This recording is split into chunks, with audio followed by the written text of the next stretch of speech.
আপনার পকেটে কি কোনো ছিদ্র আছে? দাঁড়ান, পকেটে হাত দেবেন না। আমি কাপড়ের ছিদ্রের কথা বলছি না।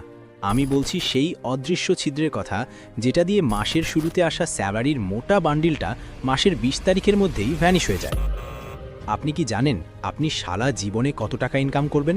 গড়ে প্রায় ২ থেকে ৩ কোটি টাকা। কিন্তু দুঃখের বিষয় কি জানেন? রিটায়ারমেন্টের সময়ে আপনার ব্যাংক ব্যালেন্স থাকবে শূন্য, অথবা আপনি ঋণে ডুবে থাকবেন। কেন?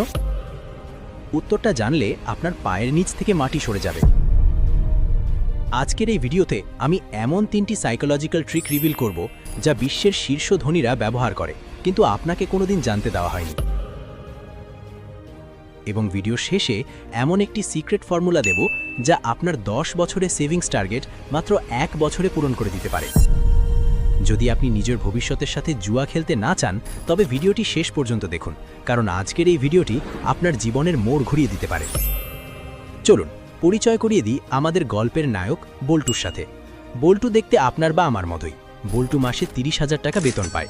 মাসের ১ তারিখে যখন মোবাইলে টিং করে মেসেজ আসে, your salary has been credited, তখন বল্টুর হাঁটাচলা বদলে যায়। নিজেকে তখন তার ইলন মাস্কের ছোট ভাই মনে হয়। প্রথম সপ্তাহে বল্টু ভাবে, অনেক খেটেছি, আজ বন্ধুদের নিয়ে কাচ্চি না খেলেই নয়। দ্বিতীয় সপ্তাহে ভাবে, আরে ধারা যে সেল চলছে, এই জুতোটা কিনলে আমাকে হিরো লাগবে।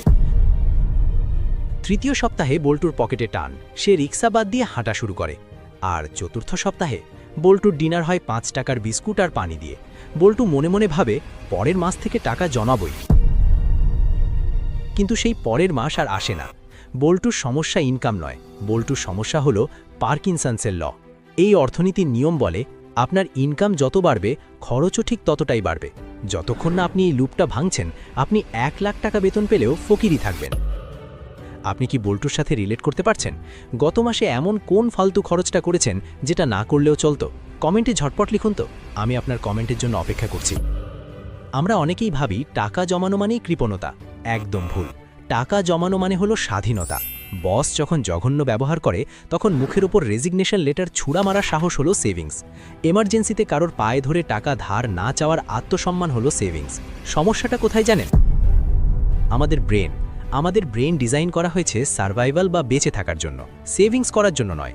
যখনই আপনি শপিং মলে লাল রঙের সেল সাইনবোর্ড দেখেন, আপনার ব্রেনে ডোপামিন হরমোন ক্ষরণ হয়। ব্রেন বলে, কিনে ফেলো, এক্ষুনি কেন। এটাকে বলে ইনস্ট্যান্ট গ্র্যাটিফিকেশন বা তাৎক্ষণিক তৃপ্তি। আর এই তৃপ্তি আপনাকে গরিব বানিয়ে রাখছে। এখন আসি সমাধানে। টাকা জমানোর বা খরচে লাগাম দেওয়ার প্রথম টেকনিক হলো ৭২ ঘন্টার রুল। ধরুন আপনার খুব ইচ্ছে হলো নতুন একটা স্মার্ট ওয়াচ বা দামি কোনো গ্যাজেট কেনার। হাত নিষ্পিস করতে